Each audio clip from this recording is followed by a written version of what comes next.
Panigate police station ખાતે એક મહિલાએ પોતાની એક્ટિવા ચોરી થઈ હોવાની ફરિયાદ નોંધાવી હતી.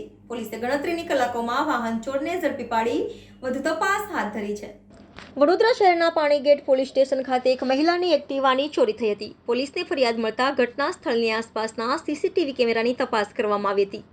આ દરમિયાન એક મહિલા બપોરના સમયે પોતાની સફેદ રંગની એક્ટિવા લઈ ઉમા 4 રસ્તા પાસે આવેલા સુવર્ણલક્ષી એપાર્ટમેન્ટ ખાતે દહીં લેવા માટે આવે છે.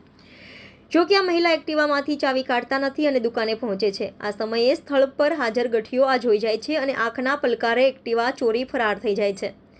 બનાવના સીસીટીવી પોલીસના હાથે લાગતા પાણીગેટ પોલીસ સ્ટેશનના ઇન્સ્પેક્ટર એચ.એમ. વ્યાસ આ ફૂટેજનો બારીકાઈથી અભ્યાસ કરે છે અને તેઓ અગાઉ વડોદરા શહેરમાં ફરજ બજાવી ચૂક્યા હોવાથી તે તુરંત જ આ વાહન ચોરને ઓળખી પાડે છે.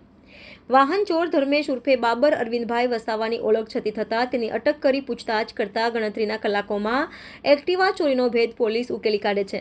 અત્રે ઉલ્લેખનીય છે કે ધર્મેશ ઉર્ફે બાબર સામે પાણીગેટ પોલીસ સ્ટેશનમાં વર્ષ 2017માં ફોન સ્નેચિંગના ગુનામાં પોલીસે ધરપકડ કરી હતી.